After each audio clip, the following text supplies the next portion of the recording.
अभी भी देख लो हेलीकॉप्टर जा रहा है मेरे ऊपर से। यहाँ पर पिछले 15-20 मिनट में 5 से 6 हेलीकॉप्टर जा चुके हैं और अभी जा ही रहे हर 5-5 मिनट में। इतने ज़ोर से आवाज़ आती है ना, क्योंकि बहुत ज़्यादा मेरे घर के ऊपर से जाती है जस्ट ये, और बहुत ज़्यादा आवाज़ आती है। जस्ट मेरा मैनेजर के साथ में मीटिंग खत्म हुआ है, मैनेजर को भी बोला मैंने कि हेलीकॉप्टर जा रहे बार बार यहाँ से। मिलिट्री बेस है ना, वो मेरे घर के पास में ही है, तो यहाँ पे उनका आना जाना चालू रहता है। बाय द वे थोड़ी देर पहले मेरा मैनेजर के साथ में मीटिंग हुआ था, 1-on-1 होता रहता है वीक में एक बार। तो ऐसे नॉर्मल डिस्कशन होता है स्टार्टिंग में, फिर बाद में टेक्निकल काम उसके बारे में डिस्कशन होता है। तो पहले जो 5-10 मिनट हमने थोड़ा जनरल लाइफ के बारे में बात किया। तो लास्ट टाइम अगर आपको याद होगा मैंने बोला था कि मेरे मैनेजर को इंडियन चाय बहुत पसंद है, और मैंने उनको मेरी रेसिपी बताई थी और उन्होंने बोला कि वो ट्राई कर रहे हैं, रेसिपी बना रहे हैं। उनकी वाइफ की जो तबीयत है वो भी ख़राब है, उनको चाय अच्छी लगती है, चाय में जो स्पाइसेस वगैरह डालते हैं तो उससे गला अच्छा होता है उनका। और मैंने उनको एक ट्रिक बताया था जो कि मैं यूज़ करता हूँ, और बाद में मैं जैगरी यूज़ करता हूँ। तो मैंने उनको बोला कि नॉर्मल शुगर के बजाय आप जैगरी डालो तो टेस्ट थोड़ा अच्छा होगा। तो वो ट्राई किया उन्होंने, उनको बहुत अच्छा लगा। और फिर बातों बातों में उन्होंने बताया कि वो घर पे करी भी बनाते हैं, इंडियन करी बनाते हैं। वो जो करी यानी जो हमारा सब्जी होती है, जापान में उसको करी बोलते हैं। तो उनके पास में 10-12 टाइप के स्पाइसेस है, तो घर पे ही सब्जी बनाते हैं। तो मैं शौक हो गई, भाई मेरे पास में 10-12 स्पाइसेस घर पे नहीं है, उनके पास में। तो उनको मैंने पूछा कहाँ से लिया तुमने, तो बोले कि उनके घर के पास में इंडियन ग्रोसरी शॉप है, वहाँ पर वो जाते हैं मंथली, और वहाँ से वो फिर अलग अलग टाइप के इंडियन स्पाइसेस जो होते हैं, मसाले जो होते हैं, वो खरीद के लाते हैं। तो देख रहे हो आप, जापानीज लोगों को भी यहाँ पर इंडियन जो होता है सब्जी, चाय, और वो नान भी बनाते हैं घर पे। और उन्होंने घी खरीदा है, मैं शॉक हो गया कि उनको घी भी पता है। उन्होंने घी खरीदा है, और वो उनके रोटी के ऊपर एंड वो जो दाल और स्पाइस वो जो बनाते करी बनाते हैं उसके ऊपर वो घी डालते हैं। तो एक टिपिकल इंडियन स्टाइल घर पे खाना बनाते हो। वैसे जब मैं इंडिया गया था मम्मी ने भी मुझे घी बना के दिया था, घर पे घी बनाया था। घर पे जो दूध आता है तो दूध से मलाई बनती है, मलाई से फिर उसने पूरा मुझे आधा किलो का घी, घर पे गाय का घी है एक्चुअली, गाय का घी बना के दिया था। बोला जब भी कुछ घर पे रोटी शोटी बनाओगे, कुछ सब्जी बनाओगे तो घी डाल के बनाना। तो मैं जब भी मन करता है घी बनाता हूँ। वैसे ऑलमोस्ट खत्म होने का आ गया है, थोड़ा ही बचा है। जापान में घी वैसे बहुत महंगा मिलता है, मैनेजर भी मुझे बोलता है भाई जापान में घी बहुत ही ज़्यादा महंगा मिलता है, बट वो टेस्ट अच्छा होने की वजह से फिर वो खरीदते हैं। अभी मैं मेल बॉक्स खोलने के लिए गया था नीचे। तो मैंने आपको बताया लास्ट टाइम कि मेरे मेल बॉक्स में हर दिन कुछ ना कुछ पैम्पलेट और एडवर्टाइजमेंट के जो इन्वॉल्व वगैरह क्या क्या होते आते रहते हैं ना, रोज़ बस मेल बॉक्स खोलने की देरी है। बट बिल आया मेरा, लास्ट टाइम मैंने भरा था और फिर से आ गया गैस बिल। दिखाता हूँ आपको इस मंथ का नहीं, लास्ट मंथ का एक्चुअली कितना गैस बिल आया है। बाद में मैंने परसों इलेक्ट्रिक बिल पे किया था, मेरा 11,000 बिल आया था इलेक्ट्रिक बिल। क्योंकि रिसेंटली अभी मैं टीवी वगैरह काफ़ी ज़्यादा यूज़ करता हूँ। ऊपर से वो एक हमने मॉनिटर भी नया ख़रीद लिया है, टैबलेट जो है टीवी मॉनिटर जो मुंह होता है घर में, तो वो मैं जगह जगह पे यूज़ करता हूँ। तो उसको चार्ज भी करना पड़ता है, तो उसका भी, और बाय द वे और भी बाकी चीज़ें बहुत यूज़ हो रही है रिसेंटली। तो इलेक्ट्रिक बिल भी ज़्यादा है। हमारा गैस बिल आया है, कम आया है वैसे मैं घर पे कुक करता हूँ काफ़ी, बट कम आया है। तो क्यों गैस बिल 1,658 रुपये, 1,658 रुपीज़। तो यहाँ पर ऐसे होता है, थोड़ा मैं आपको मेरा एड्रेस छुपा के थोड़ा दिखाता हूँ किस टाइप से यहाँ पे बिल आता है। तो ऐसे होता है बिल, यहाँ पर बार कोड होता है, बस आप कॉम्बिनी स्टोर में जाओ, यहाँ पर वो स्कैन करते हैं और डायरेक्टली आप पेमेंट कर सकते हो। तो जापान में अलग अलग गैस के सिस्टम हैं, बट जो प्रोवाइडर होते हैं यहाँ पर मेरा वाला है टोक्यो गैस। तो यहाँ पर ऐसा होता है कि अगर आपको गैस लेना है, वाटर लेना है, इलेक्ट्रिसिटी लेना है, तो आपको घर में आने से पहले कॉन्ट्रैक्ट लेना होता है कंपनी के थ्रू। तो टोक्यो गैस थोड़ा फेमस है और हर जगह पे अवेलेबल होता है। तो पिछले 8 साल से मैं टोक्यो गैस का ही मेरे पास में कनेक्शन है। यूजुअली हम इंडिया में वो सिलेंडर लाते हैं बड़े बड़े, राइट, मेरे घर पे भी इंडिया में सिलेंडर लाते हैं, वो लाल कलर का होता है। तो वो स्टोर में जाके उनको बोलो कि भाई सिलेंडर ख़त्म हो गया। तो पहले तो मैं जब इंडिया में रहता था तो मैं वो गाड़ी पे पकड़ के लाता था, अभी तो वो कॉल कर दो घर पे ही आ जाते हैं। बट यहाँ पर वो सिलेंडर का सिस्टम है नहीं, सीधा घर पे ही कनेक्शन होता है और घर पे 24 आवर आपके सिलेंडर जो गैस है वो आता है। जब भी मैं इंडिया भी जाता हूँ तो कभी कभी सिलेंडर ख़त्म हो जाता है, तो मम्मी बोलती है अरे सिलेंडर ख़त्म हो गया, जल्दी जा दुकान पे जाके सिलेंडर वाले को बोल सिलेंडर लाने के लिए। और 2 सिलेंडर अलग से पड़े होते हैं, एक ख़त्म हुआ तो दूसरा लगाते हैं। यहाँ पे वैसा सिस्टम नहीं है, यहाँ पे लाइक थोड़ा कन्वीनियंस मिल जाता है। बाय द वे ये एनवेलोप आया है मेरे ओनर के लिए, डाइवा नेक्स्ट कोई कंपनी है, I don't know, housing agent का कंपनी होगी। उन्होंने एनवेलप भेजा है मेरे ओनर के लिए। अब ओनर तो यहाँ पे रहता है ही नहीं, तो क्या करूँ मैं इसका लास्ट टाइम मैंने इतने सारे बंडल जो आए थे डॉक्यूमेंट ओनर के एड्रेस पे भेजे थे, बट स्टिल आ ही रहे। एंड उसके अलावा और भी कुछ इनवेलप डॉक्यूमेंट्स आए हैं। ये वाला कोई रेस्टोरेंट का है शायद, 30% नहीं, 300 येन ऑफ का कूपन है। ये भी कुछ ऐसा ही है, इन्वेलप वगैरह कुछ इन्होंने, इंश्योरेंस वगैरह होगा शायद मेरे हिसाब से, I don't know what is this. ये है sushi sushi box, sushi bento है ये। तो जापानीज लोग बहुत खाते हैं सुशी, तो शायद मुझे लग रहा है कोई नया रेस्टोरेंट खुला होगा यहाँ पे आसपास। ये देख लो, यहाँ पे प्राइस वगैरह भी इन्होंने दे के रखा हुआ है कितना है।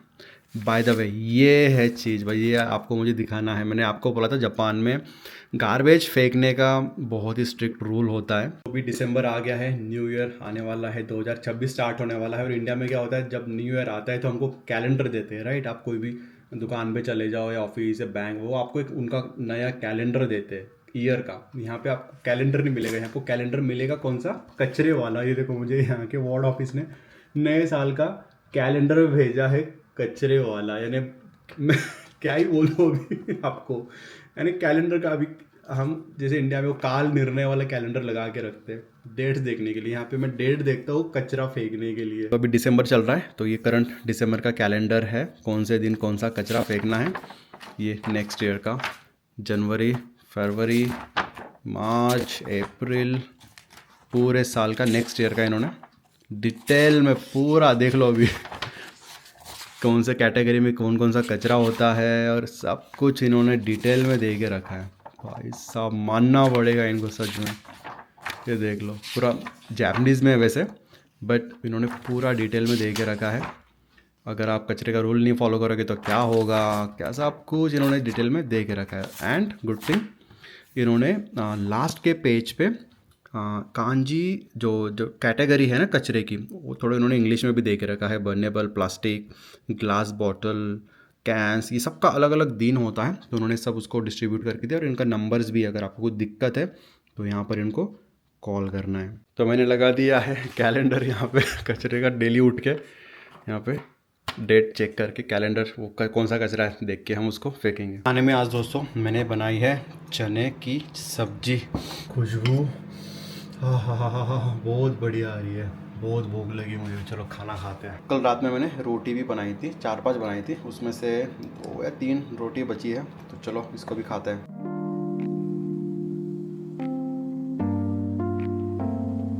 तो दोस्तों मुझे अभी आपको अपडेट देना है ये घर के ऑक्शन के बारे में। लास्ट कुछ व्लॉग्स पहले मैंने आपको बताया था कि घर ये ऑक्शन पे जा रहा है और क्या क्या प्रोसेस चल रही है। काफ़ी लोग घर पे अभी आ रहे हैं, बट मीनवाइल मैंने आपके जो रिकमेंडेशन थे कि भाई मैं भी जो ऑक्शन है ये घर का मैं भी बिड करूँ और ट्राई करूँ इस घर को ख़रीदने के लिए। तो वो आइडिया आपने मुझे दिया था, मैंने सोचा कि चलो ट्राई करने में क्या ही हर्ज है।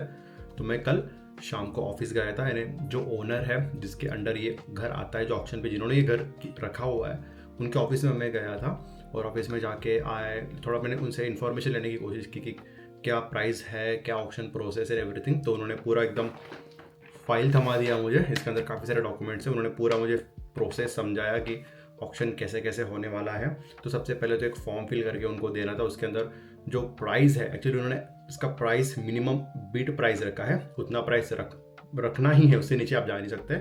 उसके ऊपर आप बोली लगाओ, जितना ज़्यादा लगाओगे और जितने ज़्यादा लोग इसमें रहेंगे और जिसका ज़्यादा प्राइस रहेगा उसको ये घर मिलेगा।